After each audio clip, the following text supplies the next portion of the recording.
mga Bicolano ay kilala sa ating mayamang kultura at kasaysayan. Di hamak na hindi tayo nagkulang sa ating mga bayani na kung hindi dahil sa kanila ay hindi natin makakamtan ang ating karapat-dapat na kalayaan. Kaya ngayon, ating kilalanin ang 15 Martires.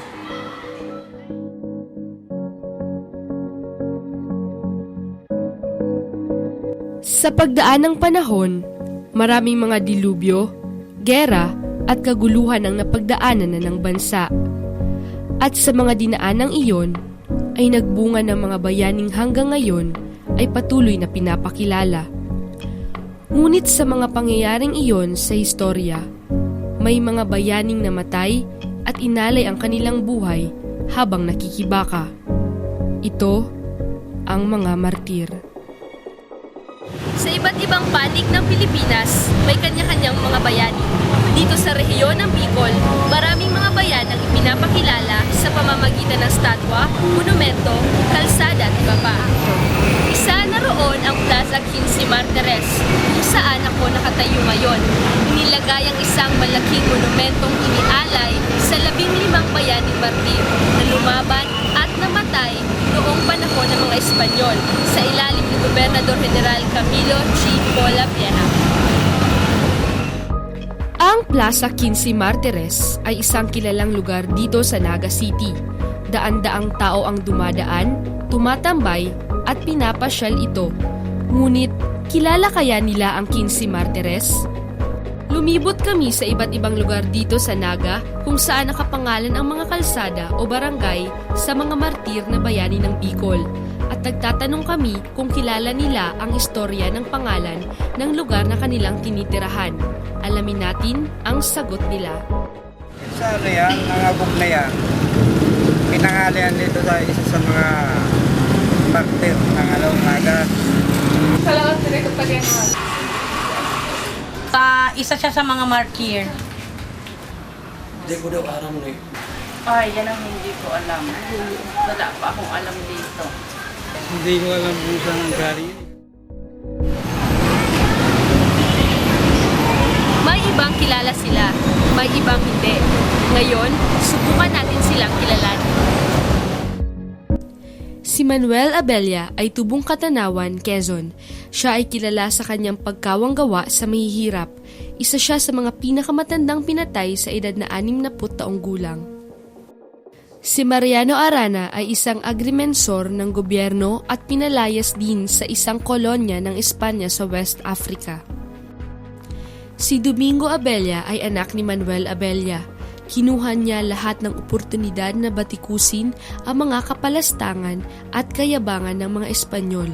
Pinatay siya noong 25 na taong gulang pa lamang siya. Si Florencio Lerma ay may-ari ng teatro at manunulat ng dulang Itinanghal. Siya ay pumunta ng Bicol sa edad na 15 taong gulang at itinatag ang unang sinihan sa Naga. Si Leon Hernandez ay residente ng Libmanan, Camarines Sur at maimpluwensya. Siya ay ikinulong sa bilangguan ng munisipal ng Nueva Cáceres at namatay sa malalang pag-aapi ng Espanyol. Si Inocencio Herrera ay tubong Pateros, Rizal, ngunit lumaki sa rehiyon ng Bicol at nag-aral sa seminaryong Nueva Cáceres. Siya ay napakatalino at ang pinakamahusay sa kanilang klase.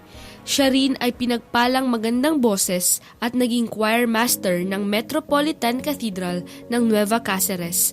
30 taong gulang siya nang pinatay siya. Si Mariano Melgarejo ay tubong Naga.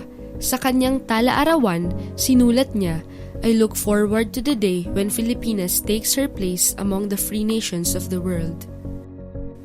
Si Camilo Jacob ay isang litratista at tubong Pulanggi Albay. Gaya ni Domingo Abella, siya ay matapat. Siya ang presong hindi natinag kahit na nakatanggap siya ng pinakamalalang pagpasakit. Si Gabriel Prieto ay scholar ng seminaryo ng Nueva Cáceres kung saan siya ay nag-aral ng pagpapari. Pagkatapos ng kanyang ordinasyon, siya ay hinirang ni Monsignor Herrera bilang kanyang tagapayo at sekretarya. Si Cornelio Mercado ay isang empleyado sa Departamentong Gawaing Bayan ng Nueva Cáceres. Si Macario Valentin ay hepeng patrolya sa gabi. Ginamit niya ang kanyang posisyon para kampihan ang mga revolusyonista, kung saan tinutustusan nito ng mahalagang impormasyon tungkol sa mga aktibidad ng mga Espanyol. Si Mariano Ordenanza ay isang kawani sa kawanihan ng gawaing bayan. Siya ay sinentensyahan ng 20 na taon at namatay doon. Si Ramon Abella, isa din sa mga anak ni Manuel Abella, ay malakas na tagataguyod ng progresibo at malayang hangad ng kanyang ama. Siya ay pinaalis ng bansa sa isa pang kolonya ng Espanya sa West Africa. Si Severino Diaz ay pinanganak sa Bulan, Sorsogon sa mahirap ngunit masisipag na magulang. Siya ay mabuting ehemplo sa seminaryo at hindi nagtagal ay kuro parokya ng Nueva Cáceres. Kilala siya bilang taong inayos at pinaganda ang Naga Cathedral. Si Tomas Prieto ay kapatid ni Gabriel Prieto. Siya ay isang parmasyutiko at sikat dahil sa kanyang liberal at progresibong palagay. Pinatay siya ng 30 taong gulang. Ngunit, ano ngayon? Gaano ba kaimportante kilalanin natin sila? Bilang isang Bicolano, masasabi ko na napakahalaga na malaman natin hindi lang isang kabataan, maging ang isang guro o ang mga matanda na ang mga ginawa ng mga martyr, 15 Bicol martyrs ay isa sa dapat nating tingnan na maging modelo na sa kabila ng hirap ay pinaglaban nila ang karapatan nating mga Pilipino, hindi lang mga Bicolano. At isa pa, napakahalaga na malaman natin ang ginawa ng mga taong ito para maging paraan, para maalala ng mga kabataan ngayon na maaari pa nating gawin ang lahat para sa ikaunlad ng ating bayan, pagiging isang mapag-alam at maraming mga nalalaman sa nakaraan ay paraan para makapunta ko anuman ang kanilang hinahangad bilang isang kabataan. Bilang isang guro, ako ay talagang pinaniniwalaan ko na sa aking pagtuturo, isa sa mga dapat na ibahagi ko sa aking mag-aaral ay alamin ano ba ang ginawa ng mga Bicolanong ito sa ating bayan para sila'y maging huwaran sa mga susunod pang henerasyon. Ang mga bayani ay simbolo ng katapangan at pagiging makabayan. Gaya ng sabi ni Miss Abbas, mahalagang alamin ang tungkol sa mga martir dahil isa silang mga modelo na sa kabila ng hirap ay nanaig pa rin sila sa kanilang ipinaglalabang kalayaan. Sa panahon ngayon, ito ang kailangan, ang hindi sumuko sa inang bayan na may pag-asa sa kabila ng hirap na dinadanas.